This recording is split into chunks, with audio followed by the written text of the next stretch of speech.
ಗುರುವಾದಿಧ್ವಾಂತರವಯೇ ವೈಷ್ಣವೇಂದೀವರೇಂದವೇ ಶ್ರೀರಾಘವೇಂದ್ರ ಗುರವೇ ನಮೋತ್ಯಂತ ದಯಾಲವೇ. ತಪಸ್ವಾಧ್ಯಾಯ ಶುಶ್ರೂಷಾ ಕೃಷ್ಣ ಪೂಜಾರತಂ ಮುನಿಂ ವಿಶ್ವೇಶಮಿಷ್ಟದಂ ವಂದೇ ಪರಿವ್ರಾಟ್ ಚಕ್ರವರ್ತಿನಂ. ಶ್ರೀ ಗುರುಭ್ಯೋ ನಮಃ. ಶ್ರೀ ವಿಶ್ವೇಶತೀರ್ಥ ಗುರುಭ್ಯೋ ನಮಃ. ವೇದವ್ಯಾಸದೇವರು ಯಾವುದೇ ರೀತಿಯಾಗಿರತಕ್ಕಂತಹ ಸ್ವಾರ್ಥ ಪ್ರಯೋಜನ ಇಲ್ಲದೆ ಕೇವಲ ಸಜ್ಜನರ ಉದ್ಧಾರಕ್ಕೋಸ್ಕರವಾಗಿ ತಾವು ಅವತಾರವನ್ನು ಮಾಡಿದ್ದಾರೆ ಅನ್ನುವ ಅಂಶವನ್ನು ಸ್ಪಷ್ಟಪಡಿಸಿ, ಪಾಂಡವರು ಅವರಿಗೆ ಅನುಗ್ರಹ ಮಾಡಬೇಕು ಅಂತ ವೇದವ್ಯಾಸದೇವರು ಅವತಾರ ಮಾಡಿದರೆ ಇನ್ನೊಂದು ಮಾತು ಹೇಳ್ತಾರೆ ನಾರಾಯಣ ಪಂಡಿತಾಚಾರ್ಯರು. ಅವನಾವನಾಯ ಸಂವಿಧಾಂ ಸುಚಿರಾಯ ಈಶ ಚಚಾರ ಚಾರುಗೀಹಿ. ಅಂದರೆ ಗೌತಮರ ಶಾಪದಿಂದ ಹಿಂದೆ ನಾವು ಕೇಳಿದ್ವಿ, ಸಮಗ್ರ ತತ್ವಜ್ಞಾನವೇ ಇಲ್ಲದ ಪರಿಸ್ಥಿತಿ ಬಂದಿದ್ದಾಗ ವೇದವ್ಯಾಸದೇವರು ಬಂದು ಮತ್ತೆ ಸಮಗ್ರ ತತ್ವಜ್ಞಾನದ ವೇದವನ್ನೆಲ್ಲ ವಿಭಾಗ ಮಾಡಿ, ಋಗ್ವೇದ, ಯಜುರ್ವೇದ, ಸಾಮವೇದಗಳು, ಅಥರ್ವವೇದ ಈ ರೀತಿಯಾಗಿ ಅದನ್ನು ವಿಭಾಗ ಮಾಡಿ ಆ ವೇದ ಮಂತ್ರಗಳ ಸರಿಯಾದ ಅರ್ಥ ಆಗಬೇಕು ಅನ್ನುವ ದೃಷ್ಟಿಯಿಂದ ಪುರಾಣಾದಿಗಳನ್ನು ಕೊಟ್ಟು, ಬ್ರಹ್ಮಮೀಮಾಂಸಾ ಶಾಸ್ತ್ರವನ್ನು ಕೊಟ್ಟು ತತ್ವಜ್ಞಾನದ ರಕ್ಷಣೆಗೋಸ್ಕರವಾಗಿ ಬಂದರು. ಇದು ಯಾವುದರಿಂದಲೂ ಅವರಿಗೆ ಸ್ವಲ್ಪವೂ ಪ್ರಯೋಜನ ಇಲ್ಲ. ಇದು ವೇದವ್ಯಾಸದೇವರ ಅವತಾರದ ಮೂಲ ಉದ್ದೇಶ ಇಷ್ಟೇನೆ ಹೊರತು ತಮ್ಮದ್ಯಾವುದಾದ್ರೂ ಪ್ರಯೋಜನ ಇದರಲ್ಲಿ ಕಾಣುತ್ತಾ ಅಂದರೆ ಯಾವುದು ಕಾಣೋದಿಲ್ಲ. ಹೀಗೆ ವೇದವ್ಯಾಸದೇವರು ನಮ್ಮ ಮೇಲೆ ಒಂದು ಕೃಪೆಯಿಂದಾಗಿ ತಾವು ಅವತಾರವನ್ನು ಮಾಡಿ ಅನುಗ್ರಹವನ್ನು ಮಾಡಿದ್ದಾರೆ. ಅದರಲ್ಲೂ ಬಹಳ ವಿಶೇಷ ಅಂದರೆ ಮಹಾಭಾರತ ತಾತ್ಪರ್ಯ ನಿರ್ಣಯದಲ್ಲೂ ಮಧ್ವಾಚಾರ್ಯರೇ ಹೇಳ್ತಾರೆ, ಈ 28ನೇ ಕಲಿಯುಗ ದ್ವಾಪರ ಯುಗದಲ್ಲಿ ಸಾಕ್ಷಾತ್ ನಾರಾಯಣನೇ ವ್ಯಾಸೇನ ಅವತಾರ ಅಂತ, ವ್ಯಾಸರೂಪತ್ವೇನ ವೇದವ್ಯಾಸ ದೇವರ ರೂಪದಿಂದಾಗಿ ಭಗವಂತನೇ ಸಾಕ್ಷಾತ್ತಾಗಿ ಅವತಾರ ಮಾಡಿದ ಅಂತ ಅದನ್ನು ಹೇಳಿ, ಭಗವಂತನೇ ಈ 28ನೆಯ ದ್ವಾಪರ ಯುಗದಲ್ಲಿ ಬಂದು ಅವತಾರವನ್ನು ಮಾಡಿ ತಾನು ಈ ಎಲ್ಲ ವೇದವನ್ನು ವಿಭಾಗ ಮಾಡಿ ನಮಗೆ ಅನುಗ್ರಹವನ್ನು ಮಾಡಿದ್ದಾನೆ ಅಂತ ತಿಳಿಸಿ, ಆದರೆ ನಮ್ಮ ದುರಾದೃಷ್ಟ ಏನಾಯಿತು ಅಂದರೆ, ನಮಗೋಸ್ಕರವಾಗೇ ಭಗವಂತ ಅವತಾರ ಮಾಡಿ ಎಲ್ಲ ಶಾಸ್ತ್ರ ಪುರಾಣಗಳನ್ನು ಕೊಟ್ಟಿದ್ದಾನೆ. ಆದರೆ ಇವಾಗ ಅದು ಯಾವುದು, ಹಾಗಾದರೆ ಎಷ್ಟು ಜನ ಗೊತ್ತಿದೆ? ಪ್ರತಿಯೊಬ್ಬರಿಗೂ ಅದರ ಅರಿವಿದೆ. ಏನಂದರೆ ನಾವು ಭಗವತ್ಪರವಾಗಿ ನಮ್ಮ ಜೀವನವನ್ನು ನಡೆಸೋದ್ರಿಂದ ಉತ್ತಮವಾದ ಸ್ಥಾನಕ್ಕೆ ಹೋಗ್ತೀವಿ, ಬಿಟ್ಟರೆ ಎಲ್ಲಿ ತನಕ ಸ್ವಾರ್ಥದಿಂದಲೇ ಜೀವನವನ್ನು ನಡೆಸ್ತೀವೋ ಅಲ್ಲಿ ತನಕ ನಾವು ಮೇಲಕ್ಕೆ ಬರ್ಲಿಕ್ಕೆ ಸಾಧ್ಯ ಇಲ್ಲ ಅನ್ನೋ ಅಂಶ ಪ್ರತಿಯೊಬ್ಬರಿಗೂ ಗೊತ್ತಿದೆ. ಯಾವಾಗಾದರೂ ಸರಿ ಒಟ್ಟಿನಲ್ಲಿ ಭಗವತ್ಪರವಾಗಿ ನಿಲ್ಲಬೇಕು ಅನ್ನೋದು ಗೊತ್ತಿದೆ. ನಿರಂತರವಾಗಿ ನಮಗೆ ಈ ಥರ ಬುದ್ಧಿ ಬರೋದೇ ಇಲ್ವಲ್ಲ. ಯಾವಾಗಲೂ ಕಷ್ಟ ಬಂದಾಗ ಎಲ್ಲರೂ ಹೇಳುವ ಹಾಗೆ ಈ ಸಂಕಟ ಬಂದಾಗ ವೆಂಕಟರಮಣ ಅಂತ ಯಾವಾಗಲೂ ಒಂದು ಸತಿ ದೇವರ ಬಗ್ಗೆ ಬುದ್ಧಿ ಹೋಗುತ್ತೆ, ಆ ಕಷ್ಟ ಹೋಗ್ತಿದ್ದಾಗೆ ಮತ್ತೆ ದೇವರ ಬಗ್ಗೆ ಇರುವ ಆಸಕ್ತಿಯು ಹೊರಟೋಗುತ್ತೆ. ಇದಕ್ಕೇನು ಕಾರಣ? ವೇದವ್ಯಾಸ ದೇವರು ಇವತ್ತಿಗೂ ಉತ್ತರ ಬದರಿಯಲ್ಲಿ, ಆ ದೊಡ್ಡ ಬದರಿಯಲ್ಲಿ ಇದ್ದಾರೆ ಅಂತ ಆದಮೇಲೆ ಮತ್ತೆ ಯಾಕೆ ನಮಗೆ ಈ ಕಷ್ಟ ಬರ್ತಾ ಇದೆ ಅಂದರೆ ಅದಕ್ಕೆ ಹೇಳ್ತಾರೆ, ಅಧುನಾ ಕಲಿಕಾಲ ವೃತ್ತಯೇ ಸವಿತೇವ ಕ್ಷಣದಾನುವೃತ್ತಯೇ ಜನದೃಗ್ವಿಷಯತ್ವ ಮತ್ಯಜದ್ ಭಗವಾನಾಶ್ರಮಮಾವಸನ್ನಿಮಂ. ಸಮಸ್ಯೆ ಈ ಯುಗದ ಸಮಸ್ಯೆ, ಕಲಿಯುಗ. ಯಾವತ್ತು ವೇದವ್ಯಾಸದೇವರು ಎಲ್ಲಿರ್ತಾರೋ ಅಲ್ಲಿ ಅಧರ್ಮ ಆಗೋದಿಲ್ಲ. ಅವರಿದ್ದ ಜಾಗದಲ್ಲಿ ಅಧರ್ಮಗಳು ನಡಿಲಿಕ್ಕೆ ಅವರು ಬಿಡೋದಿಲ್ಲ. ಅವರು ಎಲ್ಲಿ ನಿಂತಿರ್ತಾರೆ ಆ ನಿಂತ ಸ್ಥಳದಲ್ಲಿ ಯಾವತ್ತಿಗೂ ಅಧರ್ಮ ಆಗೋದಿಲ್ಲ, ಅಧರ್ಮ ಆಗ್ಲಿಕ್ಕೆ ಅವರು ಬಿಡೋದಿಲ್ಲ. ಆದರೆ ಇವಾಗ ಹೇಗಾಗಿದೆ ಪರಿಸ್ಥಿತಿ ಅಂದರೆ ಬಹಳ ಚೆನ್ನಾಗಿ ಹೇಳ್ತಾರೆ, ಸೂರ್ಯ ತಾನು ಮುಳುಗಲೇಬೇಕು. ಸೂರ್ಯ ಮುಳುಗಿ ಕತ್ತಲೆ ಅಂದರೆ ನಮಗೆ ಗೊತ್ತಾಗಬೇಕಾದ್ರೆ ಸೂರ್ಯ ಮುಳುಗಿದ್ರೇನೆ ನಮಗೆ ಕತ್ತಲೆ ಏನು ಅನ್ನೋದು ಗೊತ್ತಾಗೋದು. ಸೂರ್ಯ ಇರುವ ತನಕ ನಮಗೆ ಕತ್ತಲೆಯ ಪರಿಚಯ ಇರೋದೇ ಇಲ್ಲ. ಕತ್ತಲೆ ಇದ್ದಾಗ, ನಾವು ಕತ್ತಲೆಯಲ್ಲಿ ವಾಸ ಮಾಡಿ ಆ ಕತ್ತಲೆಯ ಕಷ್ಟವನ್ನು ಅನುಭವಿಸಿದಾಗ ನಮಗೆ ಸೂರ್ಯನ ಬೆಲೆ ಎಂಥದ್ದು ಅಂತ ಗೊತ್ತಾಗುತ್ತೆ. ಹಾಗಾಗಿ ವೇದವ್ಯಾಸ ದೇವರು ಅವರಿದ್ದ ಕಡೆ ಅಧರ್ಮ ನಡೆಯೋದಿಲ್ಲ.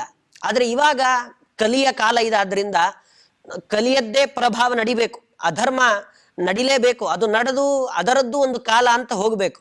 ಆದರೆ ವೇದವ್ಯಾಸ ದೇವರು ಶಾಸ್ತ್ರವನ್ನು ನಮಗೆ ಕೊಟ್ಟಿದ್ದಾರೆ. ಅದನ್ನು ಬಿಟ್ಟರೆ ನಾವು ಅಧರ್ಮಿಗಳಾಗೇ ಇರ್ತೇವೆ ಅನ್ನೋದರಲ್ಲಿ ಬೇರೆ ಮಾತೇ ಇಲ್ಲ.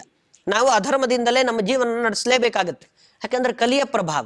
ವೇದವ್ಯಾಸ ದೇವರು ತಾವು ಸೂರ್ಯರಂತೆ. ಅವ್ರು ಯಾಕೆ ಮರೆಮಾಚಿದ್ರು ಅಂದರೆ ಕಲಿಯ ಪ್ರಭಾವ ಗೊತ್ತಾಗಬೇಕು ಅನ್ನುವ ದೃಷ್ಟಿಯಿಂದಲೇನೆ ವೇದವ್ಯಾಸ ದೇವರು ಇವತ್ತಿನ ದಿನ ದೊಡ್ಡ ಬದರಿಗೆ ಹೋಗಿ ಅಲ್ಲಿದ್ದಾರೆ. ನಮ್ಮ ಜೊತೆಯಲ್ಲೇ ಇದ್ದಿದ್ರೆ ನಮಗೆ ಆ ಕತ್ತಲೆಯ ಬೆಲೆಯೇ ಗೊತ್ತಾಗ್ತಾ ಇರಲಿಲ್ಲ. ಹಾಗಾದ್ರೆ ಇರ್ಬೋದಾಗಿತ್ತಲ್ಲ, ಯಾಕೆ ಇಲ್ಲ ಅಂದರೆ ಅದು ಯುಗ ಧರ್ಮ. ಒಂದೊಂದು ಯುಗ ಅದಕ್ಕೆ ತಕ್ಕ ಹಾಗೆ ಅದು ನಡೀತಾ ಹೋಗಬೇಕು. ಕೃತಯುಗ, ತ್ರೇತಾಯುಗ, ದ್ವಾಪರ ಯುಗ, ಕಲಿಯುಗ. ಯಾವ ಯಾವ ಯುಗಕ್ಕೆ ತಕ್ಕ ಹಾಗೆ ಆ ಯುಗದ ಧರ್ಮಗಳು ಅಂತಲೇ ಕೆಲವಿರುತ್ತೆ, ಅದು ಹಾಗೆ ನಡಿಬೇಕು. ಆದರೆ ಯಾವುದೇ ಯುಗ ಬಂದರೂ ಕೂಡ ನಮ್ಮ ಎಚ್ಚರಿಕೆಯಲ್ಲಿ ನಾವಿರಬೇಕಾಗತ್ತೆ. ಇದಂತೂ ನಮ್ಮ ನಮ್ಮ ಬುದ್ಧಿಗೆ ಭಗವಂತ ಒಂದು ಅವಕಾಶ ಮಾಡಿಕೊಟ್ಟಿದ್ದಾನೆ. ಇಷ್ಟೆಲ್ಲ ಪುರಾಣಗಳನ್ನ, ಶಾಸ್ತ್ರಗಳನ್ನ ಪ್ರತಿನಿತ್ಯ ನಾವು ಜೀವನ ನಡೆಸಲಿಕ್ಕೆ ಪ್ರಧಾನವಾಗಿ ಬೇಕಾಗಿರುವ ಈ ದೇಹವನ್ನ ಆ ಭಗವಂತ ಕೊಟ್ಟಿದ್ದಾನೆ. ಇದರ ಸಾರ್ಥಕತೆಯನ್ನು ಮಾಡಿಕೊಳ್ಳುವ ಜವಾಬ್ದಾರಿ ಅದು ನಮ್ಮದೇನು. ಈ ದೇಹ ಹೇಗೆ ನಾವು ಮೇಲ್ಗಡೆ ಇರುವ ಏನೇ ಕೆಲಸಗಳನ್ನ ನಾವೇ ಮಾಡ್ಬೋದು, ಒಳಗಡೆ ಕೆಲಸ ಯಾರು ಮಾಡಬೇಕು? ಅದು ಒಂದನ್ನ ನಾವು ನಿರಂತರವಾಗಿ ಚಿಂತನೆ ಮಾಡಿದರೆ ನಮಗೆ ಭಗವಂತನ ಮೇಲೆ ಆ ಭಗವಂತನ ಜ್ಞಾನ ನಮಗೆ ಬರುತ್ತೆ. ಮೇಲ್ಗಡೆ ಎಂಥ ಭಾರದ ವಸ್ತುಗಳನ್ನು ಎತ್ತಲಿಕ್ಕಾಗಲಿ, ಒಂದು ಚಿಕ್ಕ ಲೋಟವನ್ನ ಎತ್ತಲಿಕ್ಕಾಗ್ಲಿ ಎಲ್ಲ ಕೆಲಸ ನಾವೇ ಮಾಡ್ತೀವಿ. ಮನೆಯನ್ನ ಶುಚಿಗೊಳಿಸ್ತೀವಿ, ಅದನ್ನ ಬಹಳ ಕ್ಲೀನಾಗಿ ಇಟ್ಟುಕೊಳ್ತೀವಿ. ಮನೆ ಏನೇ ಕೆಲಸಗಳಿದ್ರೂ ಹೊರಗಡೆಯಿಂದ ನಾವೇ ಮಾಡ್ತೀವಿ. ದೇಹದ ಮೇಲೆ ಗಾಯ ಆದ್ರೆ ಅದಕ್ಕೆಲ್ಲ ಔಷಧಿಗಳನ್ನು ಹಚ್ತೀವಿ. ಇದೆಲ್ಲ ಮೇಲ್ಗಡೆ ಆಯ್ತು. ಒಳಗಡೆ ಯಾರು ಮಾಡ್ತಿದ್ದಾರೆ ಇಷ್ಟೆಲ್ಲ ಕೆಲಸ? ಒಳಗಡೆನು ನಮ್ಮ ದೇಹವನ್ನು ಶುಚಿಯಾಗಿಟ್ಟಿದ್ದಾರೆ. ಒಳಗಡೆ ಯಾವುದೇ ಸಮಸ್ಯೆಗಳು ಬರದ ಹಾಗೆ ಯಾರೋ ಒಬ್ರು ನೋಡ್ಕೊಳ್ತಿದ್ದಾರೆ. ಆ ಹೃದಯ ತನ್ನ ಕೆಲಸವನ್ನ ಒಂದು ನಿಮಿಷವೂ ನಿಲ್ಲಿಸದ ಹಾಗೆ ಅದು ಮಾಡ್ತಾನೆ ಇರುತ್ತೆ. ಎಷ್ಟು 72,000ಕ್ಕೂ ಮೀರಿದ ನಾಡಿಗಳಿದೆ. ಆ ನಾಡಿಗಳಲ್ಲಿ ಎಲ್ಲಾ ಕಡೆಯಲ್ಲೂ ರಕ್ತ ಸಂಚಾರ, ಗಾಳಿಯ ಸಂಚಾರ ಹೇಗಾಗ್ತಾ ಇದೆ? ತಿಂದ ಆಹಾರಗಳೆಲ್ಲ ಜೀರ್ಣ ಆಗ್ತಾ ಇರೋದು ಹೇಗೆ? ಜೀರ್ಣ ಆಗಿ ಅದು ಸರಿಯಾದ ಸಮಯಕ್ಕೆ ಹೊರಗಡೆ ಬರ್ತಾ ಇದೆ, ಅದು ಅಲ್ಲೇ ಉಳಿತಾ ಇಲ್ಲ. ಇಷ್ಟೆಲ್ಲ ಕೆಲಸ ಒಳಗಡೆ ನಮಗೆ ಗೊತ್ತಿಲ್ಲದಾಗ ಆಗ್ತಾ ಇದೆ. ನಮ್ಮ ಬುದ್ಧಿಗೆ ಹೊಸ ಹೊಸ ವಿಚಾರಗಳೆಲ್ಲ ಗೊತ್ತಾಗ್ತಾ ಇರುತ್ತೆ. ಈ ಥರ ಹಸಿವೆ ಉಂಟಾಗುತ್ತೆ. ಹಸಿವೆ ಉಂಟಾಗದೇ ಇದ್ರೂ ಒಬ್ಬ ಜೀವ ಬದುಕೋದೇ ಇಲ್ಲ, ಅವನು ಸಾಯ್ಬೇಕಾಗತ್ತೆ. ಹಸಿವು ಆಗಬೇಕು. ಹಸಿವು ಯಾರು ಮಾಡಿಸ್ತಾ ಇದ್ದಾರೆ ನಮಗೆ? ಈ ಥರ ಒಳಗಡೆ ಇರುವ ವಿಚಾರಗಳನ್ನು ಒಂದು ಸತಿ ಆಲೋಚನೆ ಮಾಡಿದರೆ ನಮಗವಾಗ ಭಗವಂತನ ಆ ಒಂದು ಕರುಣೆ ಅದು ನಮಗೆ ಗೊತ್ತಾಗತ್ತೆ. ಮೇಲ್ಗಡೆ ನಾವು ಏನು ಬೇಕಾದರೂ ಮಾಡ್ಬೋದು, ಒಳಗಡೆ ನಮ್ಮಿಂದ ಏನೂ ಮಾಡಲಿಕ್ಕೆ ಸಾಧ್ಯ ಇಲ್ಲ. ವೈದ್ಯರು ಮಾಡ್ತಾರಲ್ಲ ಅಂದ್ರೆ, ಎಲ್ಲ ವೈದ್ಯರ ಬಾಯಲ್ಲೂ ಒಂದು ಮಾತು ಬಹಳ ಸ್ಪಷ್ಟವಾಗಿ ಬರುತ್ತೆ. ಏನಂದ್ರೆ, ನಮ್ಮ ಕೈಯಲ್ಲಾದ ಪ್ರಯತ್ನ ನಾವು ಮಾಡ್ತೇವೆ, ಮಿಕ್ಕಿದ್ದನ್ನ ನಾವು ದೇವರಿಗೆ ಬಿಡ್ತೀವಿ ಅಂತ. ಯಾಕೆಂದ್ರೆ ಒಳಗಡೆ ಇರುವ ಅಷ್ಟೂ ಆ ಪದಾರ್ಥಗಳು ಏನೆಲ್ಲ ಇವತ್ತು ಕರಳು ಅಂತೆಲ್ಲ ಏನೇನೆಲ್ಲ ಇದೆ, ಅದರದ್ದು ಎಲ್ಲ ಸ್ವಾಮಿ ಅದು ಭಗವಂತನೇ. ಅವನೇ ಅದನ್ನೆಲ್ಲ ನೋಡ್ಕೊಳ್ಳೋದು. ಎಲ್ಲ ಚೆನ್ನಾಗಿಡ್ಬೇಕಾದ್ರೂ, ಅದಷ್ಟು ಚೆನ್ನಾಗಿ ಕೆಲಸ ಮಾಡಬೇಕಾದ್ರೂ, ಏನೋ ಒಂದು ಆ ಇಡೀ ದಿನದಲ್ಲಿ ಮಾಡಿದ ಒಂದೇ ಒಂದು ಒಳ್ಳೆ ಕೆಲಸ ಅಂತ ಯಾವುದಾದ್ರೂ ಒಂದೇ ಒಂದಿದ್ರೆ ಆ ಒಳ್ಳೆ ಕೆಲಸವನ್ನು ನೋಡಿ ಭಗವಂತ ನಮ್ಮ ಒಳಗಡೆ ಇರುವ ಎಲ್ಲ ಅಂಗಾಂಗಗಳನ್ನ ಬಹಳ ಚೆನ್ನಾಗಿ ನೋಡ್ಕೊಳ್ತಾನೆ. ಇಷ್ಟು ಕರುಣೆ ಅದು ಭಗವಂತನದ್ದು. ಇನ್ನು ನಾವು ಜೀವನ ಹಿಡೀ ಒಳ್ಳೆಯ ಕೆಲಸಗಳನ್ನೇ ಮಾಡ್ತಾ ಇದ್ವಿ ಅಂತ ಆದ್ರೆ ಖಂಡಿತವಾಗ್ಲೂ ಕೂಡ ಒಳ್ಳೆಯ ಲೋಕವನ್ನ ಭಗವಂತ ಕೊಡ್ತಾನೆ. ಹೀಗಾಗಿ ಇದು ಭಗವಂತ ನಮಗೆ ಮಾಡತಕ್ಕಂತಹ ಅನುಗ್ರಹ. ಇದು ಇಷ್ಟು ಅವಕಾಶ ನಮಗೆ ಮಾಡಿಕೊಟ್ಟಿದ್ದಾನೆ. ಯಾವುದೇ ಯುಗದಲ್ಲಿದ್ರೂ ಇಂಥದ್ದೊಂದು ಚಿಂತನೆಯನ್ನ ಯಾವತ್ತಿಗೂ ಬಿಡಬಾರದು. ಯಾವುದೇ ವೃತ್ತಿಯಲ್ಲಿ ಬೇಕಾದ್ರೂ ನಾವಿರೋಣ, ಅದಕ್ಕೆ ಏನೂ ಸಮಸ್ಯೆ ಇಲ್ಲ. ಯಾವುದೇ ವೃತ್ತಿಯಲ್ಲಿದ್ರೂ ಭಗವಂತನ ಅನುಗ್ರಹದಿಂದ ನಾನು ಇವತ್ತಿಷ್ಟು ಚೆನ್ನಾಗಿದ್ದೇನೆ ಅನ್ನುವ ಒಂದು ಮಾತು, ಅದು ಬೆಳಗ್ಗೆ ಎದ್ದಾಗ ಇವತ್ತು ನಾನು ಎದ್ದಿದ್ದಕ್ಕೂ ಕಾರಣ ಭಗವಂತನೇ. ಕೆಲವರು ರಾತ್ರಿ ಮಲಗ್ತಾರೆ, ಬೆಳಗ್ಗೆ ಏಳುವ ಗ್ಯಾರಂಟಿ ಅದು ಯಾರಿಗೂ ಇಲ್ಲ. ನನ್ನ ಹೃದಯ ಬೆಳಗಿನ ತನಕವೂ ಕೆಲಸ ಮಾಡುತ್ತೆ ಎನ್ನುವ ನಿಶ್ಚಯವನ್ನ ಯಾರಿಂದಲೂ ಹೇಳಲಿಕ್ಕೆ ಸಾಧ್ಯ ಇಲ್ಲ. ಅದು ಬಹಳ ಕಷ್ಟ. ಬೆಳಗ್ಗೆ ಏಳಬೇಕಾದ್ರೂ ಅದಕ್ಕೆ ಭಗವಂತನ ಅನುಗ್ರಹ ಬೇಕು. ಹಾಗಾಗಿ ಎದ್ದಾಗ ಭಗವಂತನಿಗೆ ನಾವು ಮಾಡಬೇಕಾದ ಸಮರ್ಪಣೆ, ಇವತ್ತಿನ ಇಡೀ ದಿನದಲ್ಲಿ ಮಾಡುವ ಎಲ್ಲ ಕೆಲಸಗಳು ನಿನ್ನ ಅನುಗ್ರಹದಿಂದ ಮಾಡಿದ್ದೀನಿ, ಮಾಡ್ತೇನೆ ಅಂತ ಬೆಳಗ್ಗೆ ಎದ್ದಾಗ ಹೇಳೋದು. ಇನ್ನೇನು ರಾತ್ರಿ ಮಲಗೋಕ್ ಮುಂಚೆ ನಿನ್ನ ಅನುಗ್ರಹದಿಂದ ಇವತ್ತು ಎಲ್ಲಾ ಕೆಲಸವನ್ನು ಮಾಡಿದ್ದೀನಿ, ಅದನ್ನು ನಿನಗೆ ಸಮರ್ಪಣೆ ಮಾಡ್ತಿದ್ದೀನಿ ಅಂತ ಮಲ್ಕೊಳ್ಳೋದು. ಬಹಳ ಸುಲಭದ ವಿಧಾನ. ಯಾವ ಮಂತ್ರ ಸ್ತೋತ್ರ ಏನು ಬೇಡ, ಒಳ್ಳೆ ಮನಸ್ಸಿನಿಂದ ಇಷ್ಟು ಕೆಲಸವನ್ನ ಮಾಡಿದರೆ ಯಾವ ವೃತ್ತಿ ಇದು ಇಂಥವರಿಗೆ ಅಂಥವರಿಗೆ ಅಂತಿಲ್ಲ, ಪ್ರತಿಯೊಬ್ಬ ವ್ಯಕ್ತಿಯೂ ಕೂಡ ಮಾಡಲೇಬೇಕಾದ ಕೆಲಸ ಅಂದ್ರೆ ಅದಿದು. ಇಷ್ಟನ್ನ ಮಾಡಿದರೆ ಭಗವಂತ ನಮ್ಮನ್ನ ಖಂಡಿತವಾಗಲೂ ಕೂಡ ರಕ್ಷಣೆ ಮಾಡ್ತಾನೆ. ಅದು ಆ ಕಾಲ ಈ ಕಾಲ ಅಂತ ಇಲ್ಲವೇ ಇಲ್ಲ. ವೇದವ್ಯಾಸ ದೇವರು ಇವತ್ತಿಲ್ಲದೆ ಇದ್ರೂ ಇಂಥದ್ದೊಂದು ಅದ್ಭುತವಾದ ಸಂದೇಶವನ್ನು ಕೊಟ್ಟು ಹೋಗಿದ್ದಾರೆ. ಆದ್ರಿಂದ ಅದನ್ನು ಹೇಳ್ತಾರವರು, ಸೂರ್ಯ ಕಣ್ಮರೆ ಆಗಲೇಬೇಕು, ಅವನು ಕಣ್ಮರೆ ಆದ್ರೇನೆ ಕತ್ತಲೆ ಅನ್ನೋದು ಬರೋದು. ಹಾಗಾಗಿ ವೇದವ್ಯಾಸ ದೇವರು ಹೋದ್ಮೇಲೆ ಈ ಕಲಿಯುಗ ಅನ್ನೋದು ಪ್ರಾರಂಭವಾಗಿದೆ. ಇಲ್ಲಿ ನಾವು ಬದುಕಬೇಕಾದ್ರೆ ಇಲ್ಲಿ ಅಧರ್ಮದ್ದೇ ನಡೀತಾ ಇರುತ್ತೆ. ಆದ್ರೆ ಅದರ ಮಧ್ಯದಲ್ಲಿ ಬಹಳ ಶ್ರಮ ಆದರೂ ತೊಂದರೆ ಇಲ್ಲ, ಧರ್ಮವನ್ನ ಮಾತ್ರ ಯಾವತ್ತಿಗೂ ಬಿಡಬಾರ್ದು. ಧರ್ಮೋ ರಕ್ಷತಿ ರಕ್ಷಿತ ಅಂತ ಹೇಳಿದ ಹಾಗೆ ನಾವು ಎಲ್ಲಿಯ ತನಕ ಧರ್ಮವನ್ನ ರಕ್ಷಣೆ ಮಾಡ್ತೀವೋ ಅಲ್ಲಿಯ ತನಕ ಅದು ನಮ್ಮನ್ನ ವಾಪಸ್ ರಕ್ಷಣೆ ಮಾಡುತ್ತೆ. ಇದರಲ್ಲಿ ಯಾವುದೇ ಸಂಶಯ ಬೇಡ ಅನ್ನುವ ಇಷ್ಟು ಅಂಶಗಳನ್ನ ತಿಳಿಸುವ ಹಾಗೆ ನಾರಾಯಣ ಪಂಡಿತಾಚಾರ್ಯರು ಈ ಶ್ಲೋಕವನ್ನು ನಿರೂಪಣೆ ಮಾಡಿ ಮುಂದೆ ವೇದವ್ಯಾಸ ದೇವರ ಪರಿಪೂರ್ಣವಾಗಿ ಅವರು ಹೇಗೆ ಆ ಬದರಿ ವೃಕ್ಷದ ಕೆಳಗಡೆ ವೇದವ್ಯಾಸ ದೇವರು ಹೇಗೆ ಕೂತಿದ್ರು ಅನ್ನುವ ಅಂಶವನ್ನು ಹೇಳ್ತಾರೆ. ತದಿದಂ ವಪುರಸ್ಯ ದೃಶ್ಯತೆ ದಲಿತೇಂದೀವರ ಸುಂದರ ದ್ಯುತಿ ಪರಮಾಜಿನ ಯೋಗ ಪೀಠಗಂ ಮಮ ಚೇತೋ ನಯನಾಭಿನಂದನಂ. ವೇದವ್ಯಾಸ ದೇವರು ತಾವು ಕೃಷ್ಣಾಜಿನವನ್ನು ಉಟ್ಕೊಂಡಿದ್ದಾರೆ, ಯಾವುದೋ ವಸ್ತ್ರಗಳಲ್ಲ, ಕೃಷ್ಣಾಜಿನವನ್ನ ತಾವು ಧರಿಸ್ಕೊಂಡಿದ್ದಾರೆ. ಅವರ ಕಾಂತಿ ಪ್ರತಿ ಬಾರಿಯೂ ಅದನ್ನು ವರ್ಣನೆ ಮಾಡ್ತಾನೆ ಇರ್ತಾರೆ. ಅದ್ಭುತವಾದಂತಹ ತೇಜಸ್ಸು, ಒಳ್ಳೆಯ ಕಾಂತಿ, ಸೂರ್ಯನಿಗೆ ಹೋಲಿಕೆ ಕೊಡ್ಲಿಕ್ಕೆ ಸಾಧ್ಯವೇ ಇಲ್ಲ. ಅನಂತ ಸೂರ್ಯರು ಸೇರಿದ್ರು ಭಗವಂತನ ಆ ಕಾಂತಿಗೆ ಸಮಾನರಾಗಲಿಕ್ಕೆ ಸಾಧ್ಯವೇ ಇಲ್ಲ. ಅಂಥದ್ದು ಆ ಭಗವಂತನ ಕಾಂತಿ. ಆ ಮನಸ್ಸು ಮತ್ತೆ ಕಣ್ಣು ಈ ಎರಡೂ ಬಹಳ ವಿಶಾಲ. ಯಾರು ಎಂಥದ್ದೇ ತಪ್ಪು ಮಾಡಿದ್ದು ಒಂದೇ ಒಂದು ಸತಿ ದೇವರ ಹೆಸರು ಹೇಳಿದ್ರೆ ಅವರನ್ನು ಅನುಗ್ರಹ ಮಾಡುವಂಥ ಬಹಳ ವಿಶಾಲವಾದ ಮನಸ್ಸು ಅದು ಭಗವಂತನದ್ದು.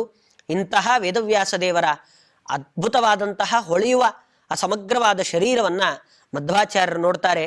ನೋಡಿ ಅವ್ರು ಹೇಳ್ತಾರೆ, ಅಗಣೇಯ ಗುಣೈ ಸುಪೂರಿತಂ ಪರಿಪೂರ್ಣ ಗಣಿತಾತ್ಮ ಸದ್ಗುಣೈ ಇದಮಸ್ತ ಸಮಸ್ತ ದೂಷಣಂ ಸಚಿದಾನಂದಮಯಂ ಹಿ ಕೇವಲಂ. ಮತ್ತೆ ಹೇಗಿದೆ ಆ ಶರೀರ?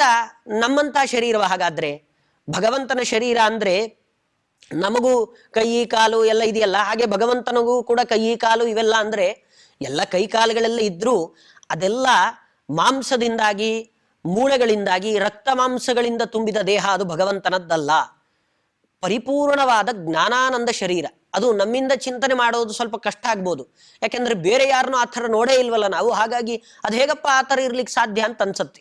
ಆ ಥರ ಇರೋನು ಅವನೊಬ್ಬನೇ, ಅವನನ್ನು ಬಿಟ್ಟರೆ ಮತ್ತೆ ಯಾರು ಆ ಥರ ಇಲ್ವೇ ಇಲ್ಲ. ಹಾಗಾಗಿ ನಮಗಿನ್ನೂ ಸುಲಭವೂ ಹೌದು, ಕಷ್ಟವೂ ಹೌದು. ಸುಲಭ ಯಾಕೆ ಅಂದ್ರೆ ಆ ಥರ ಇರೋರು ಒಂದು 5-6 ಜನ ಇದ್ಬಿಟ್ಟಿದ್ದಿದ್ರೆ ನಮಗೆ ಕನ್ಫ್ಯೂಸ್ ಆಗಿಬಿಡ್ತಾ ಇತ್ತು, ಹೇಗೆ ಜ್ಞಾನಾನಂದಮಯ ಶರೀರ ಅಂತ ಹೇಳ್ತಾರೆ ಅಂತ. ಜ್ಞಾನ ಆನಂದಗಳೇ ಶರೀರವಾಗಿರೋದು ಅವನೊಬ್ಬನಿಗೇನೆ. ಹಾಗಾಗಿ ಆ ರೀತಿಯಲ್ಲಿ ಉಪಾಸನೆ ಮಾಡೋದು ಬಹಳ ಸುಲಭ, ಅಷ್ಟೇ ಕಷ್ಟ. ಯಾಕೆಂದ್ರೆ ಆ ಥರ ಯಾರೂ ಇಲ್ಲ. ಆದ್ರಿಂದ ನಮಗೆ ನೋಡಿದ ವಸ್ತುಗಳನ್ನು ಉಪಾಸನೆ ಮಾಡಲಿಕ್ಕೆ ಸುಲಭ ಆಗುತ್ತೆ ಹೊರತು, ಇಲ್ಲದೇ ಇದ್ರೆ ಅರ್ಥ ಮಾಡಿಕೊಂಡು ಉಪಾಸನೆ ಮಾಡೋದಿದೆಯಲ್ಲ ಸ್ವಲ್ಪ ಕಷ್ಟದ ಕೆಲಸ. ಆದರೂ ನಮ್ಮಿಂದ ಸಾಧ್ಯ ಆಗತ್ತೆ, ನಿರಂತರ ಅಭ್ಯಾಸದಿಂದಾಗಿ ಅದು ಕೂಡ ಸಾಧ್ಯವಾಗುವಂಥದ್ದೇ. ಇದು ಭಗವಂತನ ಜ್ಞಾನಾನಂದಮಯ ಶರೀರ. ಮತ್ತೆ ಪರಿಪೂರ್ಣ ಗುಣ, ಎಣಿಸ್ಲಿಕ್ಕೆ ಆಗದಷ್ಟು ಸದ್ಗುಣಗಳ ಗಣಿ ಅದು ಭಗವಂತ. ಅವನು ಇಷ್ಟು ಗುಣಗಳು ಪರಮಾತ್ಮನ ಹತ್ರ ಇದೆ ಅಂತ ಹೇಳಲಿಕ್ಕೆ ಸಾಧ್ಯವೇ ಇಲ್ಲ. ನಾವು ಯಾರೋ ಒಬ್ಬ ಮನುಷ್ಯನನ್ನು ನೋಡಿ ಅವ್ರ ಹತ್ರ ಪರೋಪಕಾರ ಮಾಡೋ ಒಳ್ಳೆ ಗುಣ ಇದೆ ರೀ ಅಂತ ಒಂದು ಮಾತು ಹೇಳ್ತೀವಿ, ಅಷ್ಟೇ ಅವ್ರ ಹತ್ರ ಇರುವ ಗುಣ, ಒಂದೇ ಗುಣ. ಯಾರು ಏನೇ ಕೇಳಿದ್ರು ಕೊಟ್ಬಿಡ್ತಾರೆ. ಅವರಿಗೆ ಇನ್ಯಾರನ್ನು ನೋಡ್ತೀವಿ, ಇವ್ರಿಗೆ ಪಾಪ ಒಂದು ಸ್ವಲ್ಪವೂ ಆಸೆ ಇಲ್ಲ. ಈ ತರ ಒಬ್ಬೊಬ್ಬ ವ್ಯಕ್ತಿಯಲ್ಲಿ ಒಂದೊಂದು ಗುಣವನ್ನ ಮಾತ್ರ ನಮ್ಮಿಂದ ಹೇಳಲಿಕ್ಕೆ ಸಾಧ್ಯ. ಆದರೆ ಭಗವಂತನಲ್ಲಿ ಅನಂತ ಗುಣಗಳು. ಇವತ್ತು ಜಗತ್ತಿನಲ್ಲಿ ಇರುವ ಇಲ್ಲದೆ ಇರುವ ಎಲ್ಲಾ ಸದ್ಗುಣಗಳು ಕೂಡ ಭಗವಂತನಲ್ಲಿ ಪರಿಪೂರ್ಣವಾಗಿ ತುಂಬಿಕೊಂಡಿದೆ. ಮತ್ತು ಒಂದೊಂದು ಗುಣವು ಪೂರ್ತಿಯಾಗಿದೆ. ಕೆಲವರಿಗೆ ಆಸೆ ಇರೋದಿಲ್ಲ, ಇಲ್ಲ ರೀ ಆ ವ್ಯಕ್ತಿಗೆ ಒಂದು ಸ್ವಲ್ಪವೂ ಆಸೆ ಇಲ್ಲ ಅಂತ ಹೇಳ್ತಿರ್ತಾರೆ. ಯಾವುದ್ರ ಮೇಲೆ ಆಸೆ ಇರೋದಿಲ್ಲ? ಕೆಲವರಿಗೆ ಬಟ್ಟೆ ಮೇಲೆ ಮಾತ್ರ ಒಂದು ಸ್ವಲ್ಪವೂ ಆಸೆ ಇರೋದಿಲ್ಲ, ದುಡ್ಡಿನ ಮೇಲೆ ಆಸೆ ಇರುತ್ತೆ. ಕೆಲವರಿಗೆ ದುಡ್ಡಿನ ಮೇಲೆ ಆಸೆ ಇರೋದಿಲ್ಲ, ಬಟ್ಟೆ ಮೇಲೆ ಆಸೆ ಇರುತ್ತೆ. ಅಂದ್ರೆ ದಾನ ಮಾಡಬೇಕಾದ್ರೆ ಬಟ್ಟೆ ಬೇಕಾದ್ರೆ ದಾನ ಮಾಡ್ತಿರ್ತಾರೆ, ಹಾಕೊಂಡಿದ್ದು ಪರವಾಗಿಲ್ಲ ಕೊಟ್ಬಿಡೋಣ ಅಂತ. ಅದೇ ದುಡ್ಡು ಕೊಡು ಅಂದಾಗ ಅದೇ ವ್ಯಕ್ತಿಯನ್ನ ಕೊಡೋದಿಲ್ಲ ಅಂತಿರ್ತಾರೆ. ಬೇಡ ಬೇಡ, ಅದು ಎಷ್ಟೇ ಕೋಟಿಗಳಿದ್ರು ಅವ್ನು ಕೊಡೋದಿಲ್ಲ ಅಂತಿರ್ತಾನೆ. ಇನ್ನು ಕೆಲವರು ದುಡ್ಡು ಕೊಟ್ಬಿಡ್ತಿರ್ತಾರೆ, ಇನ್ಯಾವುದೋ ಒಂದು ಚಿಕ್ಕ ವಸ್ತು ಇರುತ್ತೆ, ಅದನ್ನು ಮಾತ್ರ ಏನ್ ಮಾಡಿದ್ರು ಕೊಡೋದಿಲ್ಲ. ಈ ತರ ಕೊಡುವ ಒಂದೇ ಗುಣದಲ್ಲೇ ವ್ಯತ್ಯಾಸಗಳಿರುತ್ತೆ, ಕೊಡ್ತಾರೆ ಬಿಡ್ತಾರೆ. ಈ ಭಗವಂತನಲ್ಲಿ ಆ ಥರ ಅಲ್ಲ. ಕೊಡುವ ಒಂದು ಗುಣ ಅದು ಹೇಗೆ ಅಂದ್ರೆ ಅದು ಎಂಥದ್ದೇ ಆಗಿರ್ಲಿ ಕೊಟ್ಬಿಡ್ತಾರೆ. ಕೊನೆಗೆ ಹೇಗೆ ಅಂದ್ರೆ ತನ್ನನ್ನೇ ತಾನು ಬೇಕಾದ್ರೂ ಕೊಡ್ಲಿಕ್ಕೆ ತಯಾರಾಗಿರ್ತಾನೆ. ಇದು ಭಗವಂತನ ಒಂದು ಅದ್ಭುತವಾದ ಗುಣ. ಅಂದ್ರೆ ಕೊಡೋದು ಅಂದ್ರೆ ಆ ಥರ. ನಾವಿವತ್ತು ಯಾರು ನಮ್ಮನ್ನು ನಾವು ಕೊಟ್ಕೊಳ್ಳಿಕ್ಕೆ ಸಾಧ್ಯವೇ ಇಲ್ಲ. ನನಗೆ ದಾನ ಮಾಡಿ, ನೀವೇ ದಾನವಾಗಿ ಬಂದ್ಬಿಡ್ಬೇಕು ನಮ್ಮ ಮನೆಗೆ, ನಮ್ಮ ಮನೆಯಲ್ಲೇ ಇರ್ಬೇಕು, ಯಾರು ಬರ್ತಾರೆ? ಆದ್ರೆ ಭಗವಂತ ಮಾತ್ರ ತಾನು ಭಕ್ತರು ಎಲ್ಲೇ ನಿಂತ್ಕೊಂಡು ಕರದಲ್ಲಿಗೆ ಬರ್ತಾನ. ಇದು ಭಗವಂತನಲ್ಲಿ ಇರತಕ್ಕಂತಹ ಗುಣಕ್ಕೂ ನಮಗಿರುವ ಗುಣಕ್ಕೂ ಇರುವ ವ್ಯತ್ಯಾಸ. ನಮಗೂ ಕೆಲವೊಂದು ಗುಣಗಳು ಸ್ವಲ್ಪ ಇರುತ್ತೆ, ಆದರೆ ಭಗವಂತನಲ್ಲಿ ಗುಣ ಇದೆ ಅಂದ್ರೆ ಅದು ಪರಿಪೂರ್ಣವಾಗಿರುತ್ತೆ. ಅದರಲ್ಲಿ ಸ್ವಲ್ಪವೂ ಲೋಪ ಅಂತ ಇರೋದೇ ಇಲ್ಲ. ಇದು ಕಡಿಮೆ ಇದೆ ಅಂತ ಅವನಲ್ಲಿ ಯಾವ ಗುಣವನ್ನು ಹೇಳಲಿಕ್ಕಾಗೋದಿಲ್ಲ. ಹೀಗೆ ಪ್ರತಿಯೊಂದು ಒಂದೊಂದೊಂದೊಂದು ಗುಣಗಳು ಪರಿಪೂರ್ಣವಾಗಿರುತ್ತೆ. ಸಮಗ್ರವಾಗಿರುವ ಗುಣಗಳು ಅದು ಕೂಡ ಪರಿಪೂರ್ಣವಾಗಿರುತ್ತೆ. ಅನಂತ ಗುಣಗಳೂ ಪರಿಪೂರ್ಣ, ಒಂದೊಂದು ಗುಣಗಳೂ ಪರಿಪೂರ್ಣ. ಒಟ್ಟಿನಲ್ಲಿ ಭಗವಂತ ಅಂದ್ರೆ ಅವನೊಬ್ಬ ಪರಿಪೂರ್ಣ ವ್ಯಕ್ತಿ. ಅವನನ್ನು ಬಿಟ್ಟರೆ ಮತ್ಯಾರು ಆ ರೀತಿಯಾಗಿ ಪರಿಪೂರ್ಣವಾಗಿರ್ತಕ್ಕಂಥ ವ್ಯಕ್ತಿ ಅಂತ ಮತ್ಯಾರು ಹೇಳಲಿಕ್ಕೂ ಕೂಡ ಸಾಧ್ಯ ಇಲ್ಲ. ಅಂಥವರು ವೇದವ್ಯಾಸ ದೇವರು ಅಂತ ಮಧ್ವಾಚಾರ್ಯರು ಅವರನ್ನು ನೋಡ್ತಾರೆ. ಅಂದ್ರೆ ಏನು ಅರ್ಥ ಆಯ್ತು ಅಲ್ಲಿಗೆ? ವೇದವ್ಯಾಸ ದೇವರು ಅಂದ್ರೆ ಮತ್ತೆ ಸ್ಪಷ್ಟಪಡಿಸಿದ್ರು, ಯಾರೋ ಒಬ್ಬ ಋಷಿ ಅಲ್ಲ, ಹೊರತು ಸಾಕ್ಷಾತ್ ಭಗವಂತನೇ ಅನ್ನುವ ಅಂಶವನ್ನ ಬಹಳ ಸ್ಪಷ್ಟವಾಗಿ ಹೇಳಿ, ಮತ್ಸ್ಯಾವತಾರ, ಕೂರ್ಮಾವತಾರ ಅಂತ ದಶಾವತಾರಗಳೆಲ್ಲ ಇದೆ. ಇದರಲ್ಲಿ ನರಸಿಂಹಾವತಾರ ಯಾವ ರೀತಿಯಾಗಿ ಕಂಬದಿಂದ ಆಯ್ತು. ನರಸಿಂಹನಿಗೆ ಯಾರ ತಂದೆ ಯಾರ ತಾಯಿ ಅಂದ್ರೆ ಏನಂತ ಹೇಳ್ತೀವಿ? ಇಲ್ಲಪ್ಪ, ನರಸಿಂಹದೇವರು ಕಂಬದಿಂದ ಬಂದರು, ಅವರಿಗೆ ತಂದೆ ತಾಯಿಗಳಿಲ್ಲ, ಭಗವಂತ ಬಂದದ್ದು ಕಂಬದಿಂದ ಅಂತ ಯಾವ ತರ ಹೇಳ್ತೀವೋ ಹಾಗೆ ಅದೇ ರೀತಿಯಲ್ಲೇ ವೇದವ್ಯಾಸ ದೇವರು ಅಲ್ಲಿ ಕಂಬವನ್ನ ನಿಮಿತ್ತ ಮಾಡಿಕೊಂಡು ಭಗವಂತ ಬಂದ, ಇಲ್ಲಿ ಪರಾಶರ ಸತ್ಯವತಿಯರನ್ನ ನಿಮಿತ್ತ ಮಾಡಿಕೊಂಡು ಬಂದನೆ ಹೊರತು ಕಂಬದಷ್ಟೇ ಕಾರಣ ಇವರು, ಬಿಟ್ರೆ ಬೇರೆ ಯಾವ ವ್ಯತ್ಯಾಸವೂ ಕೂಡ ಇವರಲ್ಲಿ ಹೇಳಲಿಕ್ಕೆ ಸಾಧ್ಯ ಇಲ್ಲ. ಅಂತಹ ವೇದವ್ಯಾಸ ದೇವರನ್ನ ನೋಡ್ತಿದ್ದಾರೆ. ಮತ್ತೆ ಆ ವೇದವ್ಯಾಸ ದೇವರನ್ನ ನೋಡಿ ಇನ್ನೂ ಆ ಮನಸ್ಫೂರ್ತಿಯಾಗಿ ಅವರನ್ನ ಹೊಗಳ್ತಾ ಹೇಳ್ತಾರೆ, ಕಮಲಾ ಕಮಲಾಸನ ನಿಲೈಹಿ ವಿಹಗಾಹೀಂದ್ರ ಶಿವೇಂದ್ರ ಪೂರ್ವಕೈಹಿ ಪದಪದ್ಮರಜೋಸ್ಯ ಧಾರಿತಂ ಶಿರಸಾಹಂತವಹಮ್ಯಹಂ ಮುಹು. ಎಂಥದ್ದು ಆ ಭಗವಂತನ ವೇದವ್ಯಾಸ ದೇವರನ್ನ ಇಲ್ಲಿಗೆ ಅವರು ಪ್ರಾರಂಭ ಮಾಡಿದ್ರು. ಭಗವಂತನನ್ನ ದರ್ಶನಕ್ಕೆ ಹೋದಾಗ ಮೊದಲಿಗೆ ನಾವು ನೋಡಬೇಕಾಗಿರೋದು ಏನನ್ನ ಅಂದ್ರೆ ಪಾದವನ್ನ. ಭಗವಂತನ ಪಾದದಿಂದ ಪ್ರಾರಂಭ ಮಾಡಿ ಕಿರೀಟದ ತನಕ ನೋಡಿ ಅವನ ಎಲ್ಲ ಅಂಗಾಂಗಗಳನ್ನು ದರ್ಶನ ಮಾಡಿ ಕಣ್ತುಂಬಿಕೊಂಡು ಭಗವಂತನ ದರ್ಶನ ಮಾಡಬೇಕು. ಯಾವುದೇ ದೇವಸ್ಥಾನಗಳಿಗೆ ಹೋಗಿ ಯಾವುದೇ ದೇವರನ್ನ ನೋಡಬೇಕಾದ್ರೂ ಸಹಿತ ನಮ್ಮ ಚಿಂತನೆ ನಾವು ನೋಡುವ ಆ ವಿಗ್ರಹವೇ ದೇವರಲ್ಲ, ವಿಗ್ರಹದ ಒಳಗಡೆ ಭಗವಂತ ತುಂಬಿದ್ದಾನೆ ಅನ್ನುವ ಅನುಸಂಧಾನ ಇರಬೇಕು.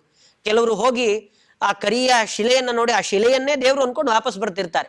ಶಿಲೆ ದೇವರಲ್ಲ, ಶಿಲೆಯ ಒಳಗಡೆ ಭಗವಂತ ತುಂಬಿದ್ದಾನೆ ಅನ್ನುವ ಆ ಜ್ಞಾನ ಯಾವಾಗ ಬರುತ್ತೆ ಅವಾಗ ಮಾತ್ರ ನಾವು ದೇವರ ದರ್ಶನ ಮಾಡಿದ್ದಕ್ಕೆ ಸಾರ್ಥಕತೆ ಸಿಗತ್ತೆ. ಇಲ್ಲದೆ ಇದ್ರೆ ಕಲ್ಲು ನೋಡ್ಕೊಂಡು ಬಂದ್ವಿ ಅಂತ ನಮ್ಮ ಮನೆಯ ಎದುರುಗಡೆ ಬಿದ್ದಿರುವ ಕಲ್ಲಿಗೂ ಆ ಕಲ್ಲಿಗೂ ಯಾವುದೇ ವ್ಯತ್ಯಾಸ ಇಲ್ಲದ ಹಾಗಾಗತ್ತೆ. ಕಲ್ಲಿನ ಒಳಗಡೆ ಭಗವಂತನನ್ನ ಕಾಣ್ಲಿಕ್ಕೆ ಯಾವಾಗ ಶುರು ಮಾಡ್ತೀವಿ ಅವಾಗ ನಮ್ಮ ಮನೆ ಎದುರುಗಡೆ ಬಿದ್ದಿರುವ ಕಲ್ಲಿನ ಒಳಗಡೆ ಭಗವಂತ ಕಾಣ್ತಾನೆ. ಅದನ್ನು ಕೂಡ ಕಣ್ಣಿಗೆ ಒತ್ತುಕೊಂಡು ಪಕ್ಕದಲ್ಲಿ ಇಡ್ತೀವಿ ನಾವು. ಈ ಅನುಸಂಧಾನ ಯಾವಾಗ ಬರುತ್ತೆ ಅವಾಗ ಅದು ಸಾರ್ಥಕ ಅಂತ ಅನಿಸ್ಕೊಳ್ಳುತ್ತೆ. ಹಾಗೆ ಭಗವಂತನನ್ನ ದರ್ಶನ ಮಾಡಬೇಕಾದ್ರೆ ಮೊದಲು ಪಾದದಿಂದ ಆರಂಭ ಮಾಡಿ ಕಿರೀಟದ ಪರ್ಯಂತರವಾಗಿ ದರ್ಶನವನ್ನ ಮಾಡಬೇಕು. ವೇದವ್ಯಾಸ ದೇವರ ಪಾದ ಅದು ಎಂಥದ್ದು ಪಾದವೂ ಅಲ್ಲ, ಪಾದದಲ್ಲಿ ಇರತಕ್ಕಂತಹ ಧೂಳು. ಭಗವಂತನ ಪಾದಧೂಳಿ ಎಂಥದ್ದು ಅಂದ್ರೆ ಕಮಲಾ ಕಮಲಾಸನ ನಿಲೈಹಿ ವಿಹಗಾಯೀಂದ್ರ ಶಿವೇಂದ್ರ ಪೂರ್ವಕೈಹಿ. ಎಲ್ಲ ಕಮಲ ಅಂತ ಹೇಳಿದ್ರೆ ಲಕ್ಷ್ಮೀದೇವಿ, ಕಮಲಾಸನ ಅಂತ ಹೇಳಿದ್ರೆ ಬ್ರಹ್ಮದೇವರು, ಮತ್ತೆ ಅಹೀಂದ್ರ ಅಂತ ಹೇಳಿದ್ರೆ ಶೇಷದೇವರು, ರುದ್ರದೇವರು, ಗರುಡದೇವರು, ಪ್ರತಿಯೊಬ್ಬರೂ ಕೂಡ ಭಗವಂತನ ಪಾದಧೂಳಿಯನ್ನ ತಲೆ ಮೇಲೆ ಹಾಕೊಂಡು ನಾವು ಪುನೀತರಾದ್ವಿ ಅಂತ ಪ್ರತಿಯೊಬ್ಬರು ಹೇಳ್ತಾರೆ. ನಮ್ಮ ಅನುಗ್ರಹ, ನಿನ್ನ ಪಾದಧೂಳಿ ಸಿಗ್ತಾ ಇದೆಯಲ್ಲ ಇದೇ ನಮಗೆ ಬಹಳ ದೊಡ್ಡ ಅನುಗ್ರಹ. ಇದೊಂದು ಸಿಕ್ಕರೆ ನಾವು ನಮ್ಮ ಜೀವನದಲ್ಲಿ ಏನನ್ನ ಬೇಕಾದ್ರೂ ಸಾಧಿಸ್ತೇವೆ ಅನ್ನುವ ಧೈರ್ಯ ಇವರಿಗೆಲ್ಲ ಇದೆ. ಇನ್ನು ನಮ್ಮಂಥವರೆಲ್ಲ ಹೇಳೋದೇನಂದ್ ಭಗವಂತನ ರಜೋ ಪದ ಪದ್ಮ ರಜೋಸ್ಯ ಧಾರಿತಂ ಶಿರಸಾಹಂತ ವಹಾಮ್ಯಹಂ ಮುಹು. ಮತ್ತೆ ಮತ್ತೆ ಒಂದು ಪ್ರಸಂಗ ಬರುತ್ತೆ ಭಾಗವತದಲ್ಲಿ. ಅಕ್ರೂರ ಭಗವಂತನ ದರ್ಶನಕ್ಕೆ ಅಂತ ಬಂದಾಗ ತಾನೇನ್ ಮಾಡ್ತಾನೆ ಅಂದ್ರೆ ಆ ಕೃಷ್ಣ ತನ್ನ ಮನೆಗೆ ನಡ್ಕೊಂಡು ಹೋಗಿರುವ ಮಾರ್ಗ ಏನಿದೆ ಆ ನಡ್ಕೊಂಡು ಹೋದ ಜಾಗದಿಂದ ಕೃಷ್ಣನ ಮನೆ ತನಕ ತಾನು ಉರುಳ್ತಾ ಹೋಗ್ತಾನೆ. ಆ ಧೂಳನ್ನ ತಲೆ ಮೇಲೆ ಸುರ್ಕೊಳ್ತಾನೆ ಅಕ್ರೂರ. ಯಾಕೆಂದ್ರೆ ಇದು ಭಗವಂತನ ಪಾದದ ಧೂಳು, ಇದು ಅಷ್ಟು ಸುಲಭಕ್ಕೆ ಎಂಥೆಂಥವ್ರಿಗೂ ಸಿಗೋದಿಲ್ಲ. ನಾನದು ಯಾವ ಜನ್ಮದಲ್ಲಿ ಏನ್ ಪುಣ್ಯ ಮಾಡಿದ್ದೀನಿ ಗೊತ್ತಿಲ್ಲ, ನನಗೆ ಸಿಕ್ಕಿದೆ ಅಂತ ರಜೋಭಿಷೇಕ ಅದನ್ನೇ ತಲೆ ಮೇಲೆ ಸುರ್ಕೊಂಡು ಓಡ್ ಹೋಗಿ ಕೃಷ್ಣನಲ್ಲ ಕಾಣಬೇಕು ಅಂತ ಹೋಗ್ತಾನೆ. ಹಾಗೆ ಬರೀ ಅಕ್ರೂರ ಮಾತ್ರ ಅಲ್ಲ, ಲಕ್ಷ್ಮೀದೇವಿಯಿಂದ ಆರಂಭಿಸಿಕೊಂಡು ಪ್ರತಿಯೊಬ್ಬರೂ ಕೂಡ ಭಗವಂತನ ಪಾದದ ಧೂಳಿಗೋಸ್ಕರವಾಗಿ ಕಾಯ್ತಿರ್ತಾರೆ. ಅದು ಸಿಕ್ಕರೆ ನಮ್ಮ ಜೀವನದ ಸಾರ್ಥಕ್ಯ ಅನ್ನುವ ರೀತಿಯಲ್ಲಿ ಅವರೆಲ್ಲ ಅದನ್ನ ತಲೆ ಮೇಲೆ ಹಾಕೊಂಡು ಇವತ್ತು ಇಷ್ಟಿಷ್ಟು ದೊಡ್ಡ ದೊಡ್ಡ ಸ್ಥಾನಗಳಲ್ಲಿ ಇದ್ದಾರೆ. ಅದೆಲ್ಲ ಭಗವಂತನ ಅನುಗ್ರಹದಿಂದ.